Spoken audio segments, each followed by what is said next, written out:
हे सर्वशक्तिवान परमेश्वर परमपिता परमात्मा, हम तेरे से प्रार्थना करते हैं आज के दिन के लिए। तेरा शुक्र है, तेरा धन्यवाद है कि तूने आज भी हमारे मन के अंदर ऐसी भावना डाली कि हम तेरी स्तुति और प्रार्थना कर सकें। महात्मा कबीर एक बात कहते हैं, कबीर बादल प्रेम का, कबीर बादल प्रेम का हम सब पर वर्षा आए। कबीर बादल प्रेम का हम पर वर्षा आए, अंतर भीगी आत्मा हरी भरी बन रहा है। अंतर भीगी आत्मा हरी भई बन रहा है, पूरे सु परचा भया सब दुख मेला दूर, निर्मल कीनी आत्मा ताथे सदा हजूर। बड़ी गहरी बात कही है। एक आदमी सड़क पर जा रहा है और चलते चलते खंभे से टकरा गया। अब खंभे से टकरा गया और टकरा के उसके खून निकल आया। वहाँ खड़े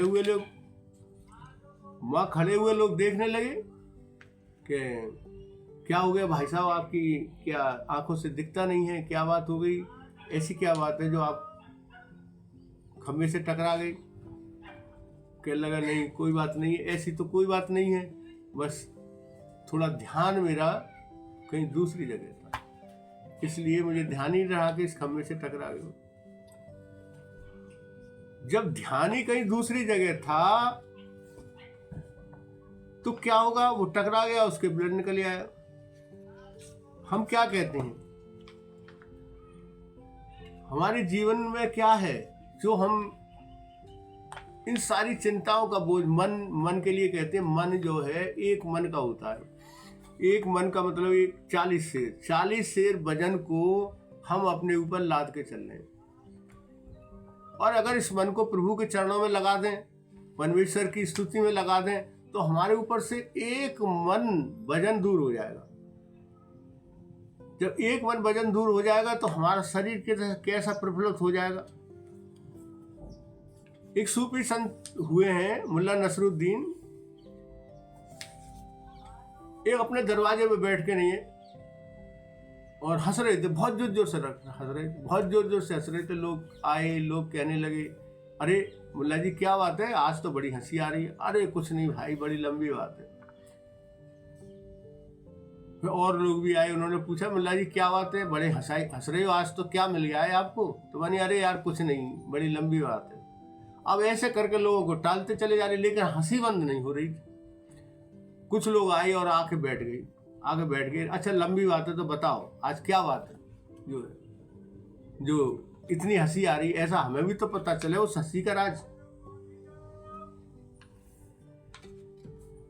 आके बैठ गए। मुल्ला जी कहने लगे, देखो बात ये थी कि एक समय ऐसा था, हमारे माँ के बच्चे पैदा हुए तो हम 2 भाई जुड़वा पैदा हुए। जब 2 भाई जुड़वा पैदा हुए तो दोनों की शक्ल एक जैसी थी। हम बड़े हुए और बड़े होने के बाद स्कूल में जाए। अब वो बड़ा जो एक भाई था जो हम बराबर के थे, दूसरा भाई जो गलती करता था और लोग समझ लेते थे, मेरी पिटाई कर देते थे और मैं पिटता था। पास पड़ोस में कुछ बात हो जाती थी, वो गलती करता था और पिटाई मेरी हो जाती थी।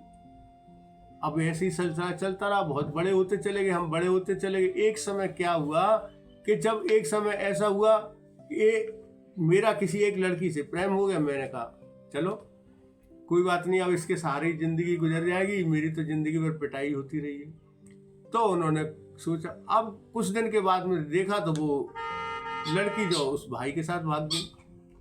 अब मैं अकेला रह गया। फिर मैं सोचने लगा, यार काम वो करता है और लोगों ने मेरी पिटाई कर दी कि तू लड़की को भगा के ले गया। एंड ये हुआ कि एक दिन क्या हुआ कि वो मैं मर गया। एक दिन ये हुआ कि मैं मर गया। अब मैं मर गया तो लोग जो है उसको दफन कर आए।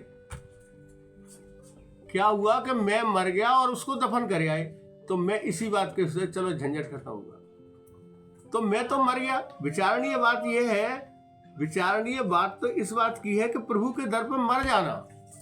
अब प्रभु के दर पर मर जाना, अब मरे कैसे, शरीर करके थोड़े नहीं मरना होता है। ये तो एक दृष्टांत है उसका दृष्टांत है। कब आदमी कब रोता है, जब बुढ़ापा आता है तो रोने लग जाता है। एक संत भागे चले जा रहे, गधे पर बैठ कर भागे चले जा रहे, भागे चले जा रहे, बहुत दूर जा रहे। लोगों ने पूछा, अरे भाई कहाँ जा रहे हो महात्मा, कहाँ जा रहे हो? अरे रुको तो सही, रुको तो सही। बहुत दूर चले गए। अब बहुत दूर जाने के बाद में फिर हाँफते हुए लौट के आए। लोगों ने पूछा, भाई क्या बात होगी महात्मा जी, बड़े जल्दी में थे, कहाँ चले जा रहे थे?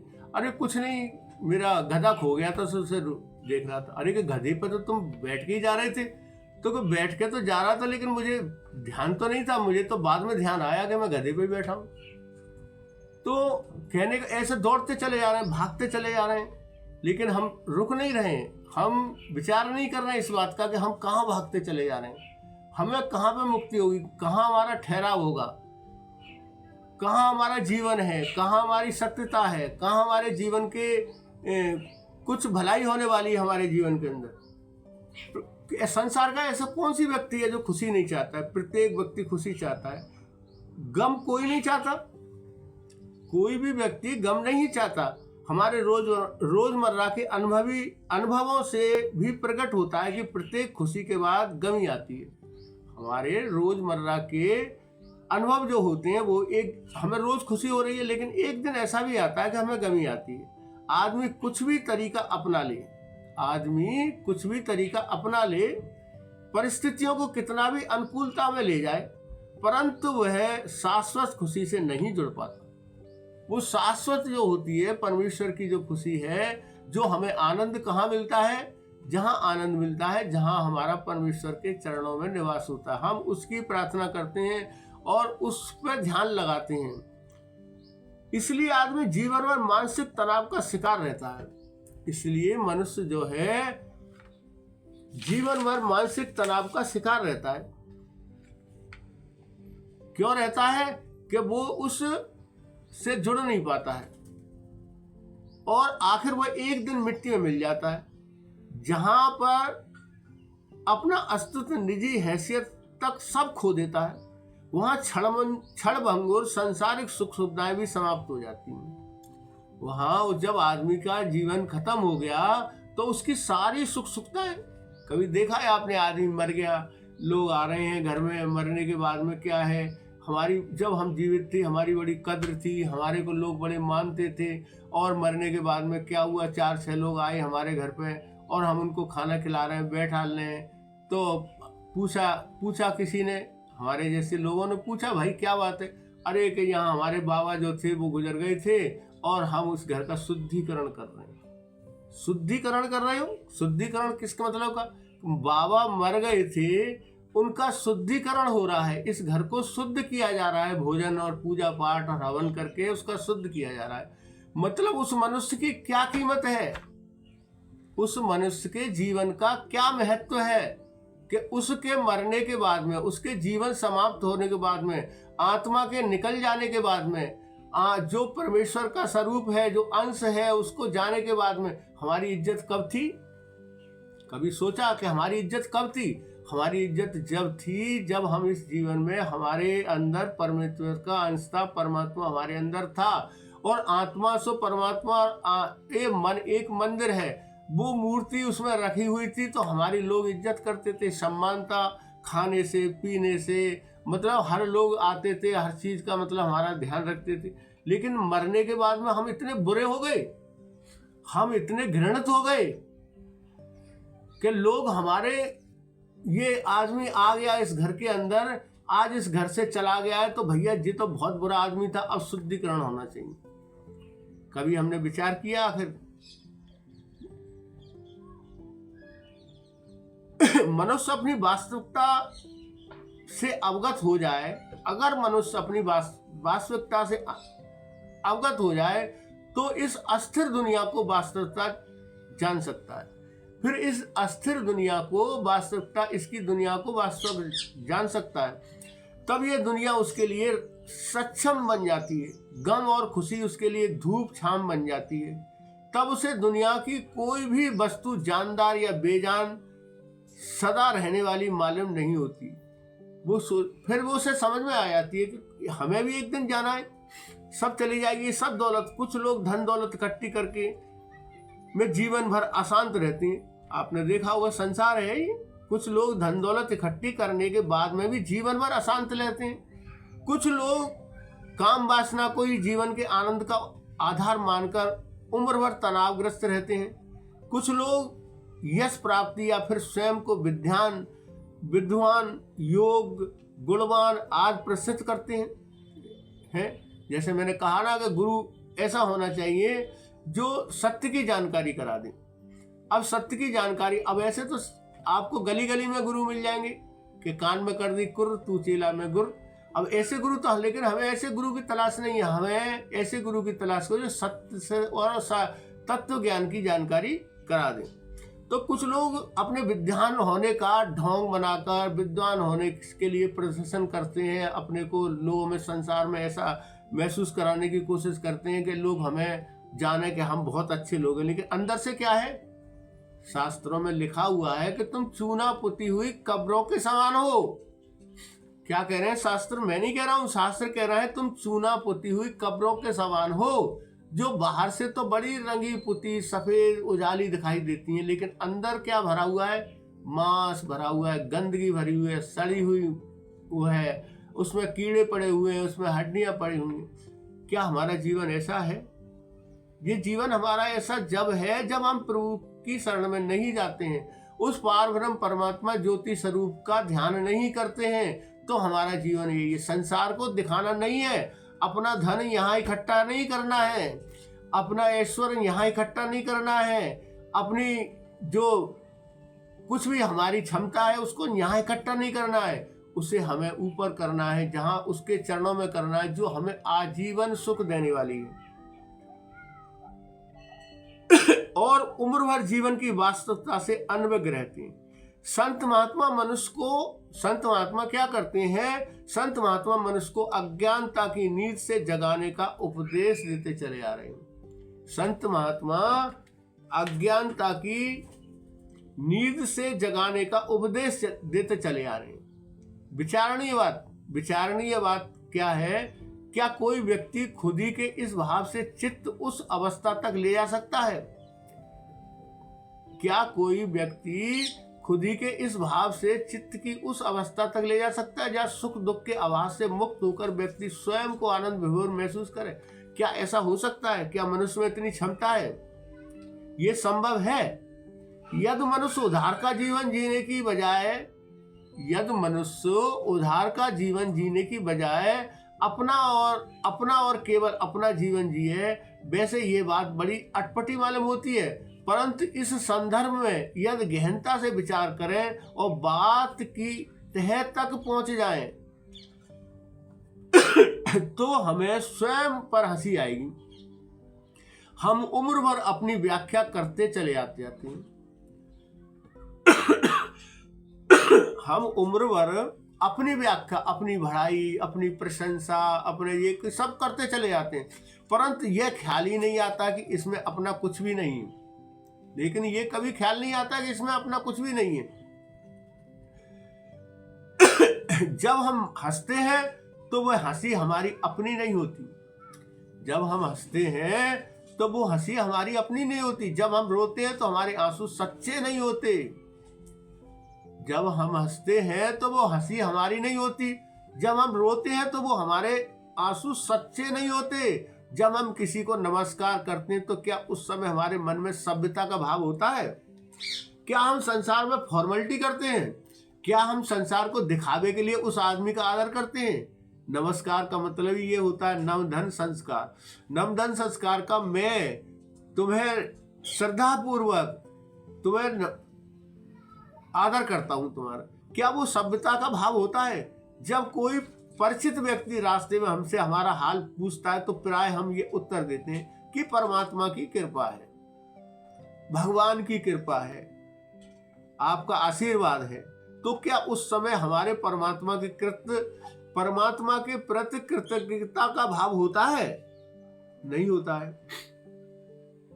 श्वास श्वास में हर बजे, महात्मा कहते हैं श्वास श्वास में हर बजे वृथा सांस न कोई, ना जाने इस सांस को आवन होए कि न होए। हमें हर श्वास में हर पल में उस प्रभु का ध्यान रखना है। लेकिन हम ये सारे कार्य करने के बाद में हमारे अंदर भावना कोई नहीं होती, भाव कोई नहीं आते। हम किसी को अगर कुछ खाना खिलाते हैं, हम किसी के लिए दान करते हैं, या हम किसी के लिए कुछ करते हैं, तो हमारे अंदर क्या भावना आती, ऐसी भावना आती है मेरे प्रशंसा, लोग मुझे देखें। फोटो खिंचवाते हैं लोग, और फोटो खिंचवा के लोग और उस पर डालते हैं, वीडियो डालते हैं, पता न तरह से अखबारों में अपनी प्रशंसा के वो लेते हैं। तो क्या ये प्रशंसा संसार की संसार तक रह जाएगी? हमारी भावना तो ऐसी होनी चाहिए कि इस हाथ को ना पता चले। हमारी भावना, हमारा दान, हमारी जो है, अगर हम किसी के प्रति भावना, प्यार की भावना रखते हैं या जो भी कुछ करते हैं, तो हमारे अंदर ऐसे बुरे विचार ना आए। हम एक तरफ दूसरे से नमस्ते कर रहे हैं, दूसरी तरफ हम उसके लगा रहे बड़ा दुष्ट व्यक्ति है, तो इससे नमस्ते ही मत करो, तो उससे अच्छा है। तो मेरा कहने का मतलब है, आपका आशीर्वाद हो तो क्या उस समय हमारे परमात्मा के प्रति कृतज्ञता का भाव होता है, अथवा दूसरों के आशीर्वाद का एहसास होता है? महात्मा कहते हैं, राम कहो राम कहावे, दोनों को फल आप ही भावे। अगर हमने किसी को ईश्वर का नाम दिलवा दिया, हमने किसी से ईश्वर का नाम दिलवा दिया, तो हम उससे कर रहे हैं, तो हमारी कोई बेइज्जती नहीं हो गई, हमारा कोई बल या शक्ति नहीं घट गई, या हमारा कोई बहुत ऐश्वर्य या वो कमी नहीं आ गई। अगर हमने किसी से प्रणाम कर लिया या नमस्ते कर ली, तो इसमें तो हमारे लिए भी दोनों तरफ से ही फायदा है, क्योंकि जब एक तो हम बोल रहे हैं उससे और उससे बलवा भी रहे। तात्पर्य यह है कि हमारा उठना बैठना, चलना, सोचना, यहाँ तक कि रोना हंसना भी दूसरों के जैसा है, फिर कोई फर्क नहीं है। हम में और संसार में कोई फर्क नहीं है जब उनकी तरह है। तो जब उनकी तरह हमारा रोना बैठना, उठना, सोचना, प्यार करना जब ऐसा है, तो फिर हम में और क्या है? हम में उसमें कोई फर्क नहीं है, हमारे किसी कार्य में निजता नहीं है। फिर भी हम सब इस भ्रांति में ग्रस्त हैं, और इस वहम में, इस भ्रांति में हम ग्रस्त होते हैं, अपना जीवन जी रहे हैं, जबकि वास्तविकता जो होती है इसके विपरीत है। यदि हमारे जीवन के साज के तार झंझना उठे, यदि हमारे जीवन के साज के तार झंझना उठे, तो उनका संगीत भी उन पुरातन संत महात्माओं के साज के संगीत जैसा होगा। यह संगीत हमारे जैसा ही होगा। प्रत्येक आध्यात्मिक महापुरुष के अनुभव, प्रत्येक संसार के जितने भी आध्यात्मिक दार्शनिक महात्मा हुए, उनके अनुभव जीवन के साज के संगीत और नृत्य में निजता होती है।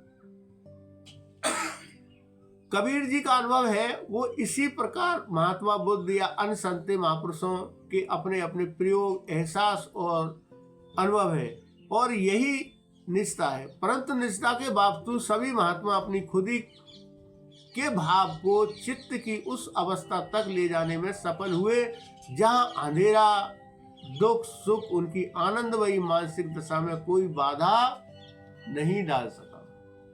आइए विचार करें इस परमपिता परमात्मा की आज का जो वचन है, आज का जो विचार है, वो यहीं हम समाप्त करते हैं।